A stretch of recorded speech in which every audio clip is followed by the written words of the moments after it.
Hello students, स्वागत है हमारे यूट्यूब चैनल जेके मैथमेटिक्स क्लासेस में। आज हम स्टार्ट करते हैं मैट्रिक्स। मैट्रिक्स है वो जो 12th क्लास है उसका तीसरा चैप्टर है। तो मैट्रिक्स की डेफिनेशन क्या है, मैट्रिक्स को कैसे रिप्रेजेंट किया जाता है, मैट्रिक्स के कितने टाइप्स हैं, उन सब के ऊपर आज हम यहाँ पे चर्चा करने वाले हैं। मैट्रिक्स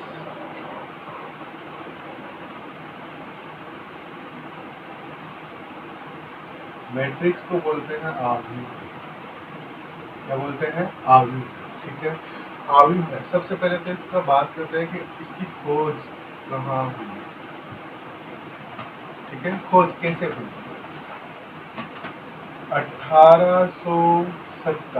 1857 जब ऑर्थर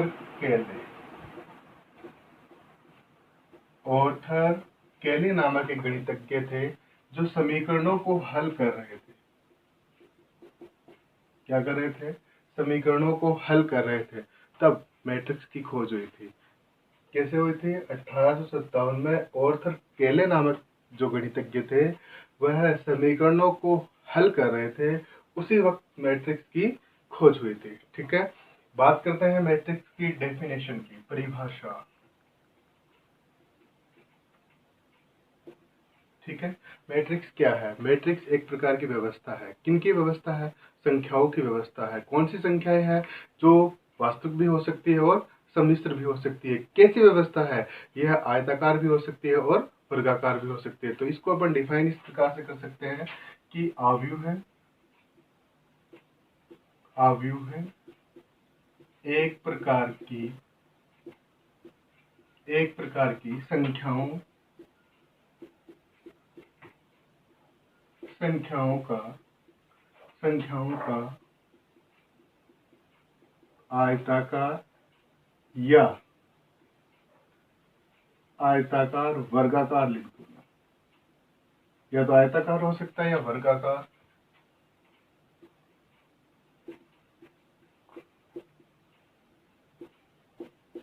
क्रम विन्यास है। ठीक है, ये जो एक प्रकार की संख्याएं से मतलब अपने पास में ये है कि ये वास्तविक भी हो सकती है और सम्मिश्र भी हो सकती है। यानी ये संख्याएं रियल और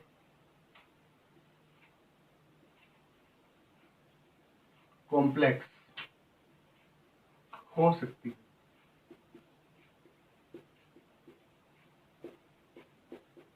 ठीक है, मैट्रिक्स क्या है? एक प्रकार की व्यवस्था है। कैसी व्यवस्था है? आयताकार या वर्गाकार। किन की व्यवस्था है? संख्याओं की व्यवस्था है। तो अपन इसको डिफाइन कर सकते हैं, आव्यूह एक प्रकार की संख्याओं का आयताकार या वर्गाकार क्रम विन्यास होता है। ठीक है, बात करते हैं कि मैट्रिक्स का संकेत क्या होता है, नोटेशन।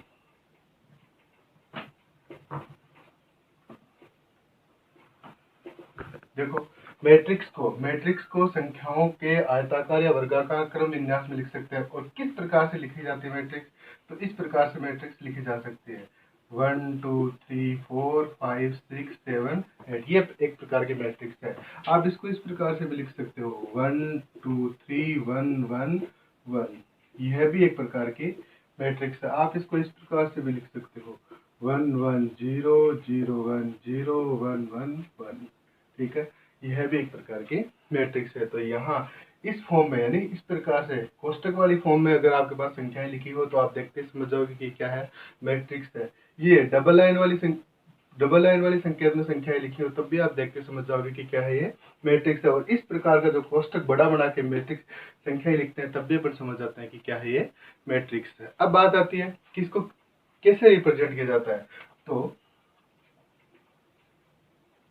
मैट्रिक्स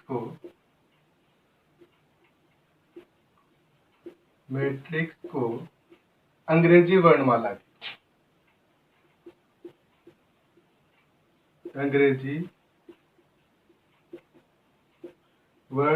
के capital letter A B C etcetera से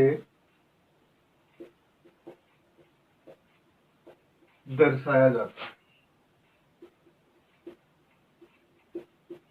ठीक है, मैट्रिक्स को अंग्रेजी वर्णमाला के capital letter A B C HGF कोई भी हो सकता है, उससे दर्शाया जाता है। ठीक है, एक आपके पास में इम्पोर्टेंट बात और है कि मैट्रिक्स है ना, वो एक प्रकार की व्यवस्था है। मैट्रिक्स एक प्रकार की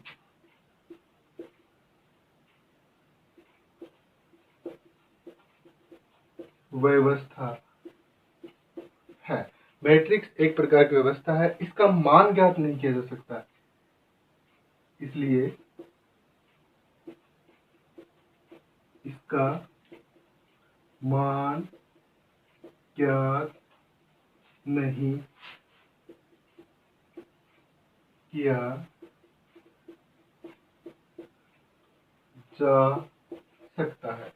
और इसी चीज को जो अपन ने यहाँ लिखी है, इसी चीज पे कई बार क्वेश्चन पूछा जाता है कि क्या मैट्रिक्स का मान ज्ञात किया जा सकता है, तो आपका आंसर क्या होगा, नहीं किया जा सकता। अब क्यों नहीं किया जा सकता, वो अपन इसकी डेफिनेशन से पता लगा लिया कि यह तो क्या है, केवल और केवल संख्याओं की एक प्रकार की व्यवस्था है, और व्यवस्था का यहाँ मान ज्ञात नहीं किया जा सकता है। जबकि डिटर्मिनेंट जो सारणिक अपन पढ़ेंगे मैट्रिक्स से संबंधित, स्क्वायर मैट्रिक्स से संबंधित जो सारणिक पढ़ेंगे, उस सारणी का मान ज्ञात किया जा सकता है। ठीक है, लेकिन मैट्रिक्स का मान ज्ञात नहीं किया जा सकता।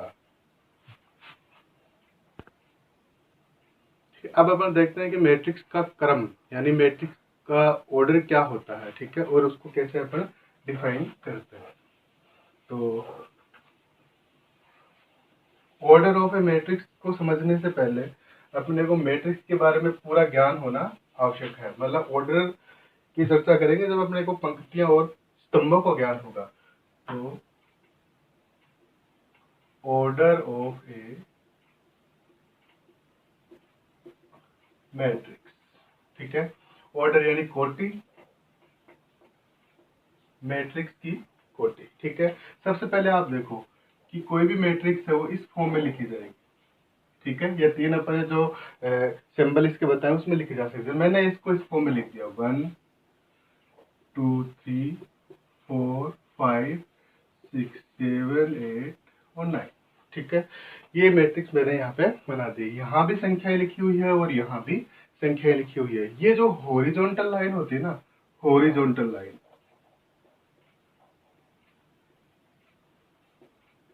हॉरिजॉन्टल लाइन यानी क्षैतिज रेखा है, क्षैतिज रेखाएं। ठीक है, ये क्षैतिज रेखाएं मैट्रिक्स में पंक्तियां कहलाती है। क्या कहलाती है, पंक्तियां, रोज इसको आप बोलते हो। ठीक है, जैसे ये हॉरिजॉन्टल लाइन है, यहाँ से अपन देखते हैं तो ये पंक्ति हो गई। ठीक है, ये कौन सी पंक्ति हो गई, पहली पंक्ति हो गई। ये हॉरिजॉन्टल लाइन है, ये दूसरी पंक्ति। ये हॉरिजॉन्टल लाइन है तो ये तीसरी पंक्ति हो गई। यहाँ अपन बात कर लेते हैं, देखो इस प्रकार की जो ये वर्टिकल लाइन आपको दिख रही है, वर्टिकल लाइन यानी ऊर्ध्वाधर रेखाएं, ऊर्ध्वाधर रेखा, ये जो ऊर्ध्वाधर रेखाएं होती है ये मैट्रिक्स में स्तंभ कहलाते हैं। स्तंभ यानी कॉलम, ये मैट्रिक्स में क्या कहलाते हैं, स्तंभ कहलाते हैं। तो देखिए यहाँ से ये वाली जो वर्टिकल लाइन है ये पहला स्तंभ, ये वाला दूसरा, ये वाला तीसरा स्तंभ हो गया। ठीक है, इसको आप R1 R2 R3 पंक्तियों से रिप्रेजेंट कर सकते हो। इसको आप C1 C2 और C3 से रिप्रेजेंट कर सकते हो। अभी इसका बताने का ऑर्डर में इसको अपने क्यों बताया उसको अपन यहाँ से समझते हैं। ठीक है, ऑर्डर क्या होता है। ठीक है, जैसे अपने पास कोई मैट्रिक्स हो उसमें तीन पंक्तियां हैं, 1 2 और 3, तो अपन यहाँ इसका ऑर्डर डिफाइन करते हैं। तो अपन लिखते हैं यहाँ से 3 क्रॉस। ठीक है, कितने स्तंभ है, कितने स्तंभ है, 1 2 और 3, तो 3 क्रॉस 3 यानी ये 3 क्रॉस 3 ऑर्डर की मैट्रिक्स है। ठीक है, यहाँ जो भी संख्याएं लिखी जाती है, जैसे मान लिया कि मेरे पास m क्रॉस n लिखा जाता है मैट्रिक्स के साथ में, तो ये जो संख्या लिखी जाती है उसमें जो पहली संख्या है वह पंक्तियों की संख्या को रिप्रेजेंट करती है। क्या करती है, पंक्तियों की संख्या, यानी उस मैट्रिक्स में कितनी पंक्तियां होगी यह अपने को ये बताता है। ये पहली संख्या अपने को बताती है। दूसरी जो संख्या होती है n, यह स्तंभों की संख्या बताती है। क्या बताती है, स्तंभों की संख्या बताती है। क्या बताती है अपने को, स्तंभों की संख्या बताती है।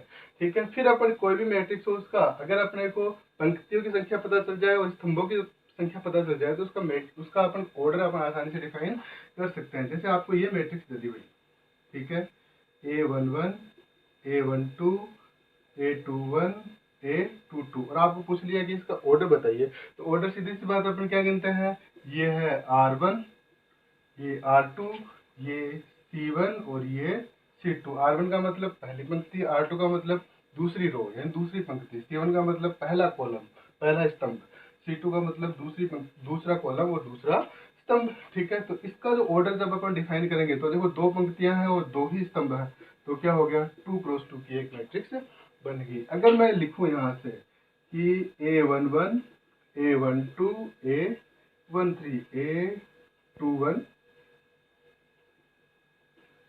A22 A23 A31 A32 और A33, ये मैंने कोई मैट्रिक्स लिखी है। इसका अगर अपने को ऑर्डर याद करना हो तो अपन देखते हैं कितनी पंक्तियां हैं, 1 2 और 3, तो 3 क्रॉस कितने स्तंभ है 1 2 और 3, तो ये 3 क्रॉस 3 का एक मैट्रिक्स बन गया है। दूसरी चीज अपन यहाँ से देखते हैं कि किसी भी मैट्रिक्स में अपन अवयवों की संख्या भी ज्ञात कर सकते हैं। कैसे ज्ञात कर सकते हैं, जैसे अपने पास में मैट्रिक्स है 3 क्रॉस 3 की, तो 3 क्रॉस 3 की मैट्रिक्स है तो 3 इंटू 3 कितने हो गए 9, तो इस मैट्रिक्स में कितने एलिमेंट होंगे 9 एलिमेंट होंगे। देखना आप 1 2 3 4 5 दिख रहा है आपको, 1 से लेके 9 तक की संख्या है, तो ये कितने एलिमेंट हो गए 9 एलिमेंट हो गए।